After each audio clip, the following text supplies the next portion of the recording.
Hansi Barselona Copa del Rey yarim finalgacha La Liga jamoalariga to'qnash kelmadi. Aynan shu gaplar bilan Barselona Primera vakillari bilan o'ynamay yarim finalga yo'l oldi deb, yarim finalgacha bosib o'tilgan yo'l qiymatini qaysidir ma'noda kamaytirmoqchi bo'lganlarga nima degan bo'lardingiz?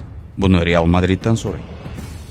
Do'stlar, Hansi Flick nima sababdan buni Real Madriddan so'rang deb javob berdi. Albatta bu shov-shuvli javob, lekin bilasiz, Copa del Rey play-offida Barselona va Real Madrid segunda vakillariga qarshi o'ynadi. Real Madrid Talaveraga qarshi 2-3 hisobda qiyin g'alabani qo'lga kiritdi va Albacetega qarshi esa xuddi mana shunday hisobda 3-2 hisobda Albacetning uyida mag'lub bo'ldi. Barselona esa Guadalajara, Racing va Albacetega qarshi, ayniqsa Albacetega qarshi juda ham qiyin o'yinlarni o'tkazdi va bilasiz, reglamentga ko'ra segunda vakillari agar savatchadan birinchi bo'lib chiqadigan bo'lsa, Primera vakillari ularning uyida bittalik o'yinni o'tkazishga majbur. Do'stlar, endi to'g'ridan-to'g'ri Hansi Flick bergan javobga keladigan bo'lsak, nima sababdan Real Madriddan so'rang deb aytdi.